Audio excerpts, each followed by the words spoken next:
Yo, what's up? It's your boy Logan coming back with another poker vlog. We are once again at MGM National Harbor getting a Hold'em session followed by a really short five card PLO session. It's actually my first time playing it. Once again, we're doing the $300 bankroll challenge currently at 4,358 before this video. Once we get that to about around 10 grand, we're going to start experimenting with 2-5. So, we're trying to get that up as much as possible. Let me know if you guys like the PLO, if it's something you want to see more of. But without further ado, let's get straight into the video. First hand from the session actually isn't even my hand. We have someone 2 seats away from me getting a royal flush.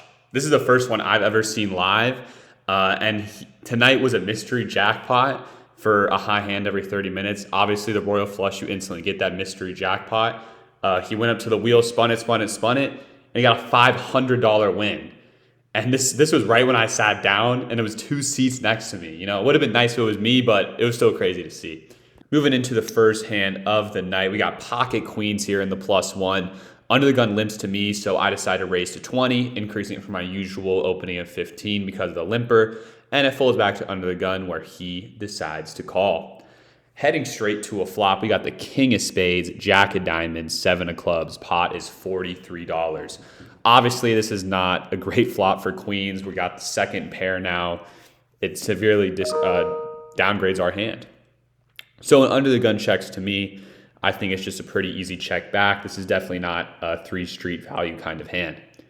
Turn comes the 5 of clubs. So we kind of got that backdoor flush draw with clubs coming on, but I don't block it. Instantly, the villain goes in for $110, so over 2x the pot. And I'm instantly confused. I don't think he's going to be doing this with value because if I'm checking back the flop, how strong am I realistically? It's more like he's trying to get me to fold is the vibe I'm getting. Especially even though the short time I was at this table, I saw him bluff a decent amount, especially with draws. He really liked to get semi-bluffs in. So when that club comes, I'm thinking that's exactly what he's trying to do. So I make a pretty quick call with the queens. River's an absolute brick, 5 of diamonds, and I show the queens, and he shows a hand I expected him to have, jack 10 of clubs. So using that read to kind of get a pretty easy call, sniffing out that he's not really going to go all in for absolute value here. I was happy with the call and happy to take down that pretty sizable pot, about $260 pot. Next hand coming up, we got the ace of spades, jack of diamonds in the cutoff. 2 people limp to me, so same logic as before. We're going to bump up that raise, kicking it up to 25, and the small blind and 1 EP limper decide to call. Going straight to a flop, it's the king of clubs, 5 of diamonds, 7 of spades. Pot is $78. It checks to me, and I think a C-bet here could take it down a decent amount of the time. The board is really dry. There's a good chance it kind of missed their range. It's not as likely they have a king. It's more likely I have a king in my range. So when I bet $30 here, I'm expecting to take it down a decent proportion of the time. And when I do bet 30, the small blind calls and the EP folds. Coming up to the turn, we got the 5 of hearts. Pot is $138. With the board being pair and me having that ace high, I do have a decent amount of showdown value. So when the small blind checks to me, I don't see any other option besides checking back. And then going to the river, pot's the same, $138. It's the king of spades. So the board is double paired now. And then the small blind decides to bet $75. Now, this is a really interesting spot because the small blind is basically saying he has a king or he has nothing. If he had a 5, he might bet this spot, but I don't think he was a bad player, and he knows that I have far more kings in my range than he does. I don't think he's ever doing this with ace high because why wouldn't he just take his showdown value? And I also don't necessarily think he's doing this with a pair smaller than kings, 10s, 9s, 8s, 7s. It just wouldn't make sense. I have too many kings in my range after betting flop. It just wouldn't make sense, in my opinion. So when he's betting, again, he's saying he has a king or he has nothing. And I'm in the tank kind of just deciding what should I do? What pot odds am I getting? I'm getting decent odds. It's a tough spot. I really think it could go either way here. And At the end, I do decide to call, and it was the wrong call. He had king, queen. So in this spot, do I think I made the wrong play? And I think against this player type, yes, I did, because the more I played with him, the more I realized that this guy just isn't bluffing, but I just didn't have that type of read on him. And I think a spot like this, calling down with ace high, isn't necessarily bad. You just have to kind of know what player you're playing against. And at this time, I just didn't have that information, so I made the wrong play. Next hand, we are in the button with the pocket jacks, jack of hearts, jack of clubs, two limpers to me. And I decided to make it a bit larger because we actually are playing against that aggressive player from the first hand. So I make it about $5 larger. I make it 30. Only the cutoff limper calls. Again, this is the aggressive guy from the first hand who tried to semi-bluff me. And we're heading heads up to a pot, which is $67. The flop is the queen of spades, deuce of diamonds, seven of clubs. So once again, we're getting that second pair with the premium pocket pair. Not the best feeling in the world. But when it checks to me, because of the read I have on this guy, because we've been playing for a bit longer, I decided to bet 20. And the reasoning behind this is this guy just likes to call. And I never think betting jacks here is bad. I actually do think the solver favors you making small bets with pairs like this. So I don't think it's a bad play at all. And he decides to call. So the pot's 107 going into a turn. It's a pretty good card. It's the queen of clubs, making it far less likely that he has a queen. Now, he does something interesting, and he leads for 25. And remember the first hand when he picked up that equity with the draw, and he went all in. And it seems like it might be a similar story. You might be picking up equity with a club again, and that's why he's betting. I just don't think he has a queen. And also, I'm literally never folding for 25% pot bet. So obviously, I call. The pot's 157, and hopping into a river, it's the 8 of diamonds. So every draw bricks. The cutoff checks. After a while, it kind of seemed like he was thinking. And I don't know what he was thinking about, but if he had a queen, I think he would have bet the flop. And I for sure think he was going to bet the river. I don't think there's a way that this player type could ever check back or check trips to me. So when he checks to me, I decide to bet 50. And the reasoning behind me betting 50 is just this guy likes to call. He's super loose. And I think I can get value from literally any pair and maybe even ace high because the top card paired and otherwise this board is very dry. So I kind of want it to look like a bluff. Like I'm just trying to buy the pot. And he thinks for a little bit and makes the call. And I show the jacks and then he shows ace 8 of clubs. So we take it down. And I'm really happy with the way I played this pot, kind of recognizing there's no way that he could have a queen. I don't think he's ever checking a queen to me on the river there. And kind of going for that thin value and having it work out. I was very happy with it, recognizing the player type and recognizing a spot to get thin value where most people would have just checked back. Next hand, we're here in the big blind with the ace of spades, king of diamonds. There are two limpers to me, so once again, I decide to bet 25, and they call from under the gun and late position. The flop is amazing. It's the ace of clubs, king of hearts, deuce of spades. I'm first to act, and I decide to bet 35, and I think this is kind of simply too big of a bet. I have such a range advantage and an actual card advantage. I think sizing down to about a quarter size pot bet is just a better play. But anyways, under the gun folds and late position calls, so the pot's $148. Going into the turn, it is the 8 of hearts. And I shove for $200. And once again, I think this is kind of a little bit too fast play. And usually I always advocate for fast playing because people really don't expect it at these stakes. Like most people will slow play their big hands. But here I just have so much of the board on lock. I have top two pair. It's unlikely that he has a king or an ace just because of the ranges and also my actual holding. I think I overplayed it. I would have probably preferred about a half pot bet and then a jam on the river. But anyways, I go all in, and this guy doesn't look like he believes me at all. He's eyeing me down for what feels like forever, and I'm trying to act like fake nervous. My eyes are jotting around. I'm like looking at him, looking at the ground, sipping my water, like checking my cards. I'm trying to make every play to look like I'm nervous, like I don't know what I'm doing, just trying to get this guy to make a call because he obviously has a worse hand. He keeps eyeing me down, and then he shows me the 9 of hearts, and he says, "What do you think about this?" And I don't respond. I just look down. I'm like, "Please call, please call, please call." That's all I'm thinking. But eventually he folds and he says, "I probably had the best hand," which obviously he didn't. But again, I think I overplayed my hand a bit. I think half pot on the turn, jam the river would have been a better play. I think he almost certainly would have called there. So I was a little disappointed in that. I was a little disappointed how I played the hand.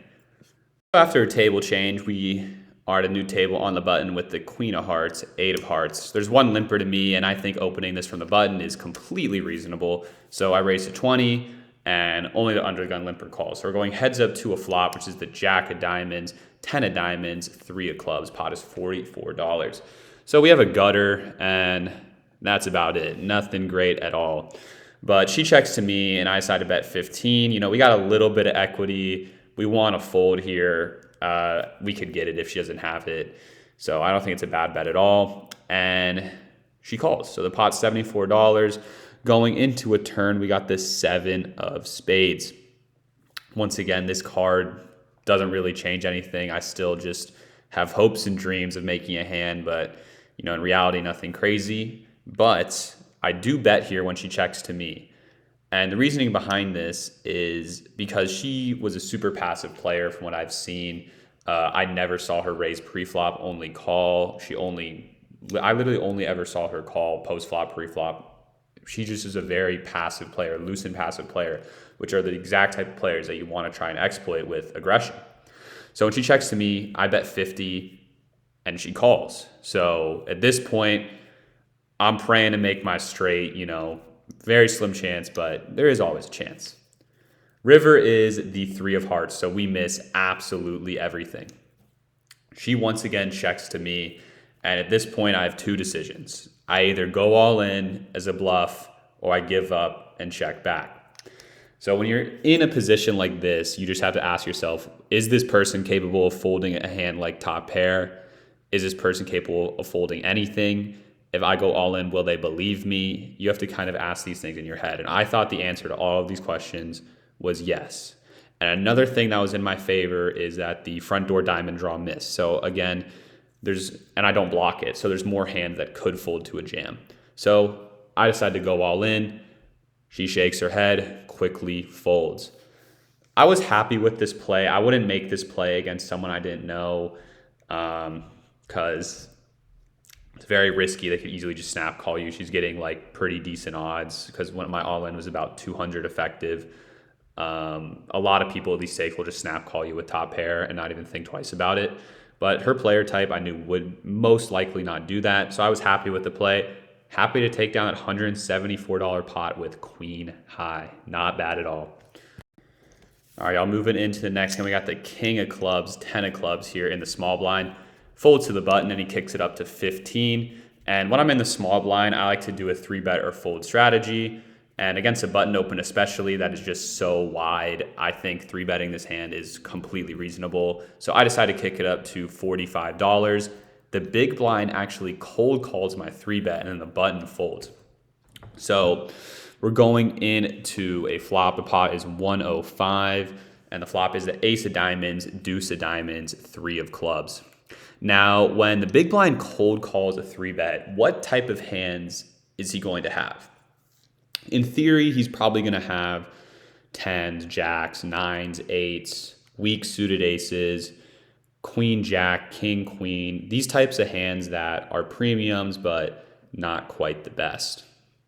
With that in mind, this flop definitely favors my range. He's never going to have deuces. He's never going to have 3s, and he's never going to have like ace, king, maybe ace, queen, but that's, again, he's going to be concerned. So when I bet 60, I'm honestly expecting him to call, but I think he's going to fold on a later street. So when I bet 60 and he calls, the pot is 225. Hopping into a turn, it's the 3 of diamonds. Now, I make a play here and I decide to go all in. And I think this is a horrible play and probably the worst play I've ever made on this vlog. And the reasoning behind this is when I'm going all in, what am I trying to get to fold? Yeah, jacks, tens, those pairs we talked about, but he just has all of the diamonds in his range. All of those suited aces he has, king, queen suited, queen, jack suited. He has all of these hands. That's what he's cold calling a 3-bet with, is those suited hands, suited broadways, suited little aces. And then, yeah, he also has some of those pairs, but his range has so many more diamonds in it than mine. And then again, he also has those ace queens and those aces. They're going to snap me off. So the only hands I'm going to get to fold are just such a small part of his range, those jacks, those tens, those nines, and the entire rest of his range is going to snap call me. So I go all in, and he snap calls me. And when I go all in, it's about $200. He shows ace king, actually, which I wasn't expecting, honestly, but I'm drawing dead. The river comes a jack, inconsequential, and he scoops me. I lose $300 there. Did I expect him to have ace king? No, I don't think in theory he's ever supposed to have ace king there. He's supposed to just jam it for 100 big blinds, obviously, but he didn't do that.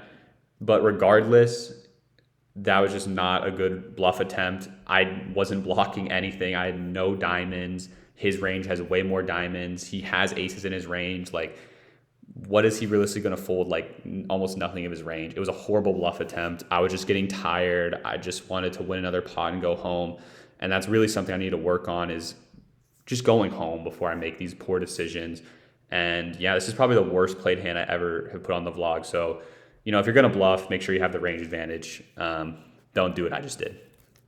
So this last hand is actually from the next day, where I decided to play some 5-card PLO 1-2 stakes. I was just a little fed up with Hold'em after I took that big loss and just decided I need something to switch it up. So there was one notable hand, and this is it. I'm in on the button with a pair of queens, a pair of jacks, and an ace. And you might notice that it doesn't look like we're an MGM, and that's because my phone actually died. I couldn't record this hand. But luckily, I took some notes, and me and my buddy, we decided to recreate it at home for your viewing experience. So just pretend we're at MGM right now. Anyways, there's 2 limpers to me, and I pot it to 20. And the EP calls and the big blind calls. So we're hopping into a pot of $61 where the flop is the queen of diamonds, 9 of clubs, 4 of diamonds. Bang, right there, we're flopping top set. We got the nuts right now. We're feeling good. We're feeling great. The problem is in 5-card, the nuts can change in a second. People have 5 cards in their hand. With those 2 diamonds, one of my opponents has a diamond, especially when I'm not blocking it. So at this point, when we got the nuts, we want to put in as much money as possible. And the big blind's making this easy for me, as he open pots it for 61, and the EP calls his pot. So already the pot's ballooned up to like $180, and I instantly pot it to as much as I could. I forget if I could go all in at this point or not, but I potted it, and then the big blind makes it easy for me, and he goes all in, and then EP goes all in, and then I go all in. So we're going 3 ways all in on the flop. Right now, the pot is about $850. I'm feeling amazing. I have the nuts, and we're in a 3-way all in. Like, what would you rather have happen in poker? You're feeling amazing. However, we see those diamonds. So in my head, I'm thinking, no diamond, please, please just let me hold. Let me scoop this pot after yesterday. I need it. Turn, it's a brick, 3 of spades. I'm like, okay, one more card, and then we got it. River, 2 of clubs. So unless for some reason someone has like 5-6 or ace-5, we're good. Big blind is like, I got a set. So I'm like, I got this guy. EP instantly mucks, and I'm saying, okay, I got top set. So I'm good, right? And he's like, yeah, you're good. And he shows 9s. So this was a massive cooler for him. He flopped middle set, I flopped top set. And then EP obviously folded, so we took it down. I won a massive pot, absolutely massive. It was about like $850, $900, something like that. Super happy to take it down, made up for the last session. We're feeling good, we're feeling great. All right, also that's the end of the vlog. Successfully added $200 to the bankroll, so we're currently at 4,558. In the future, I got plenty of more footage from MGM that I haven't included. I've actually played about 3 more sessions that I'm going to add to the vlog shortly, and I'm also planning on going back next weekend to get even more footage. So I'm gonna have plenty of vlogs from there for y'all. Just let me know if you guys like the 5-card PLO. I personally like it. I've enjoyed learning about it. So if that's something you guys want to see more of, just let me know. And hopefully get that bankroll up even more. Start playing some 2-5 soon. Thank you guys for watching.